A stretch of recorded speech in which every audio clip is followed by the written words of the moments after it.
This is such a weird place to do a video. I'm sitting in my garage. Don't ask me why, but I wanted to share a story that hit me recently. My dog is already, they're whining. They always want to be near us.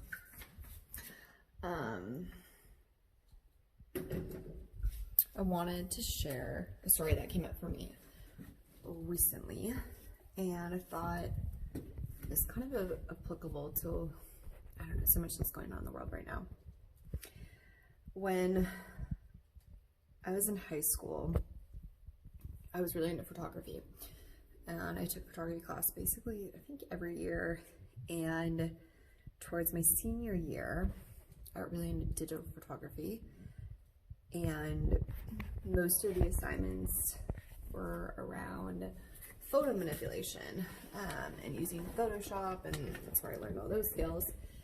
And we had an assignment where we were supposed to do a self-portrait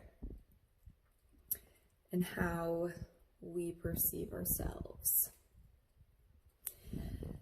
At the same time, I was also in choir, a very artistic child apparently, and we did an entire, it was a song, but it was also a theme for a concert series around the term Ubuntu, and I probably butchered how you say it, but essentially it was a word from, I believe, and it's been a while since I've looked into this, but a tribe in Africa, and the concept around the term Ubuntu was essentially, I am a part of all that I have met. And I thought it was really powerful. So for my self-portrait, rather than just taking a picture of myself or a selfie, which, if y'all know me, I love selfies, and like, you know, hey, what's up? I actually did something that I thought was really creative.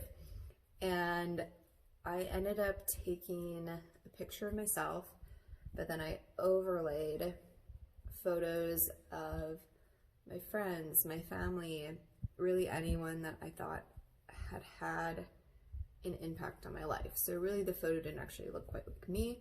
It was mostly an overlay of all these other people, with the concept of I am a part of everyone that I've met. I thought I just created the most bomb-ass self-portrait of the class. Like, I was like, this is fucking better than everybody's self-portrait. Crushed it. And when I turned it in, I got pulled into my photography teacher's, and there wasn't really like an office, but he asked to speak to me.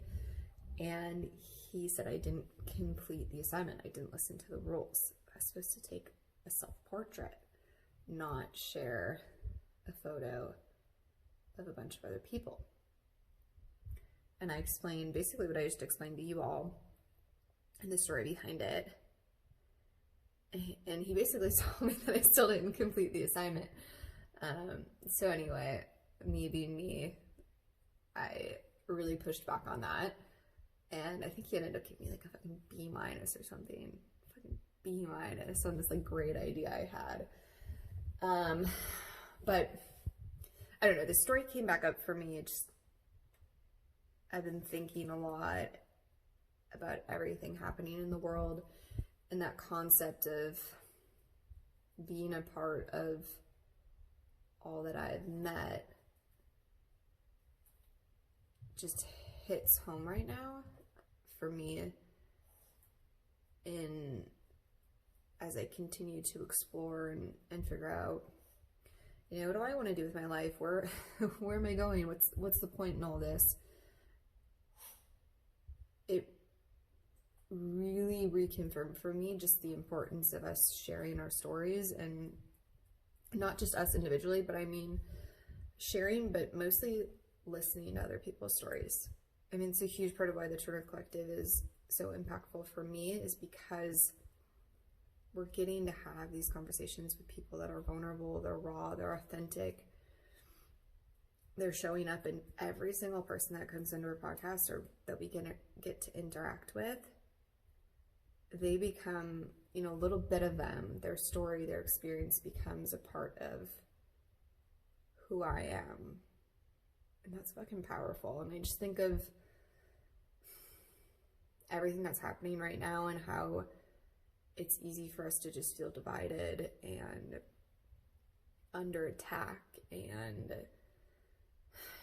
just to feel the hate. And it just reminded me that